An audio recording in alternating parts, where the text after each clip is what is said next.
So I am a fan of spy movies, of corporate espionage films. I mean, I like films where you have a group of good guys and a group of bad guys and they're kind of evenly matched, so you're never quite sure who's going to come out on top. I think they're pretty intriguing, and we got one of those in theaters this week. Hey everybody, I'm Sean McBride, the movie guy, and today, let's talk about Relay. My name is Sarah Grant. I'm in possession of evidence of an unlawful cover-up.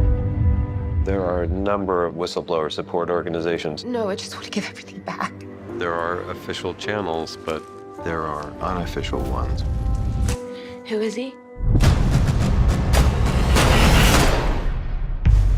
I help people who see things they shouldn't have, who maybe should have looked the other way, but they can't. I've never met him. That's kind of the point. It's a messaging service. They call you back. So before we get into the plot proper, you need to understand what the Relay service is. It's a service, I think it's from the pre-cell phone days, where basically a hearing person could call a hearing impaired person. Basically, they would get an operator and they would tell them to type this number that would go to a special box that the deaf person had. And so I would say, "Hi, how are you?" And then the operator would text out, "Hi, how are you?" And then the guy on the other end of the phone would get a message that says, "Hi, how are you?" And he would write back saying, "I'm fine, thank you." And the operator told me, "I'm fine, thank you." Basically, it's texting in the days before everybody had a text machine on their cell phone. Now in the movie, Riz Ahmed plays a broker who's contracted by a whistleblower. That's a woman who's played by Lily James. Now she has some documents that would prove corporate malfeasance, and the company will stop at nothing to get these documents back. Now look, this movie posits a world where big business corporations, they keep teams of killers on the payroll just in case. And look, I'm not sure I buy that, but that's the world we get in Relay. And so if you're not willing to go with that, this movie won't be for you. So the broker decides to help the woman, and things seem to be going mostly smoothly, with the broker staying one step ahead of the bad guys. The problem is that the woman starts to develop feelings for the broker. That's right, she's falling in love with somebody she's never seen, never heard his voice, doesn't even know if he's a he, a she, or a half dozen people in an office building. Still, romance is in the air. And then we get a third act twist, which leads to a big action finale, and it is pretty exciting, but there's a whole lot of suspension of disbelief before we get to that point. So look, I will say that the Relay device is an interesting gimmick at the center of this movie, because if you're trying to do something bad, you want to communicate with your opponents, but you never want to be in the room with them unless they pull out a gun.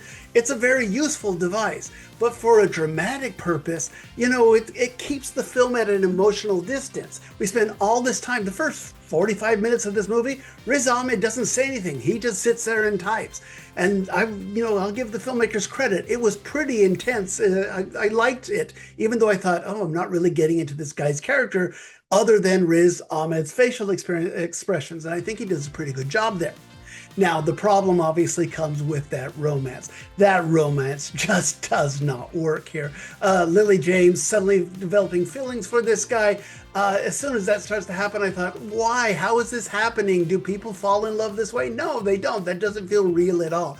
And unfortunately, that's going to inform the rest of this movie. So when you get to those final moments, you didn't buy it, so it's like, okay, well, I don't believe in that character development. I don't believe in that twist because I didn't buy the romance, and I didn't, quite frankly, understand some of it.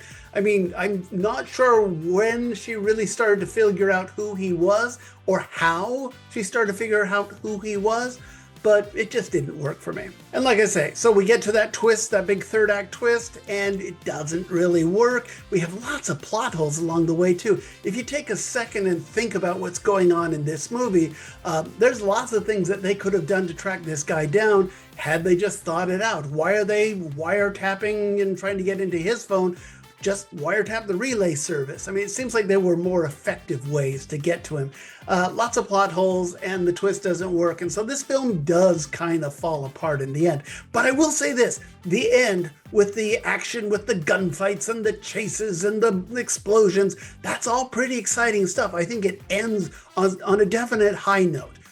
Big chase going through the streets of, I guess it's Jersey when they're at, but it's very exciting. I like the ending, and I like the beginning of this movie.